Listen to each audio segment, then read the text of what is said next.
सर्दियों का मौसम था। ठंडी हवा चल रही थी और आसमान साफ था।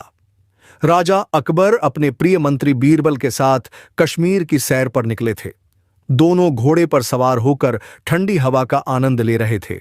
अचानक राजा अकबर के घोड़े का पैर एक छोटे पेड़ से टकरा गया और उसी पेड़ पर मधुमक्खियों का एक बहुत बड़ा छत्ता था। झटका लगते ही छत्ता हिल गया और गुस्साई मधुमक्खियां बाहर निकल आईं। हाय अल्लाह! अकबर चिल्लाए, लेकिन तब तक बहुत देर हो चुकी थी। मधुमक्खियों की सेना ने उन्हें चारों तरफ से घेर लिया। वे अकबर के चेहरे, हाथ, पैर और सिर पर काटने लगीं। बेचारे अकबर घोड़े से कूदकर इधर उधर भागने लगे। बचाओ, कोई बचाओ! वे चिल्लाए, लेकिन मधुमक्खियां राजा को छोड़ने के मूड में नहीं थीं। बीरबल घोड़े पर बैठे बैठे यह नजारा देख रहे थे और उनकी हंसी छूट रही थी।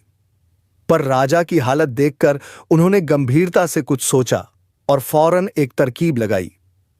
बीरबल ने जल्दी से पास की झील में छलांग लगा दी और जोर से चिल्लाए, जहां पनाह, जल्दी पानी में कूदिए।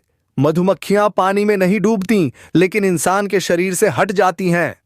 अकबर को यह बात समझ में आई और वे तुरंत झील की तरफ दौड़े। जैसे ही वे पानी में कूदे, मधुमक्खियां धीरे धीरे उनके शरीर से हटने लगीं। कुछ ही पलों में सभी मधुमक्खियां छूट गईं और राजा ने राहत की सांस ली। पर मुसीबत अभी खत्म नहीं हुई थी। अकबर के शरीर में कई जगह सूजन आ गई थी। वे दर्द से कराह रहे थे। ओह बीरबल, अब यह दर्द कैसे जाएगा? बीरबल मुस्कुराए और बोले, जहां पनाह, इस समस्या का हल भी है, लेकिन पहले आपको कुछ सहन करना होगा। बीरबल ने आसपास देखा और कुछ ताजी मिट्टी उठाकर अकबर के शरीर पर मल दी।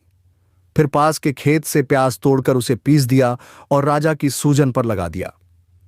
अकबर ने पहले तो अजीब सा मुंह बनाया और बोले, बीरबल, यह क्या कर रहे हो? मैं बादशाह हूं, कोई बैल नहीं जो मुझ पर खेत की मिट्टी और प्याज रगड़ रहे हो। बीरबल हंसते हुए बोले, जहां पनाह, यह देसी इलाज है। थोड़ी ही देर में दर्द और सूजन गायब हो जाएगी। थोड़ी ही देर में सच में अकबर को राहत महसूस होने लगी। उन्होंने चैन की सांस ली और बीरबल की ओर देखा। बीरबल, तुम सच में कमाल के आदमी हो। अगर तुम न होते तो मैं अब तक मधुमक्खियों की दावत बन चुका होता।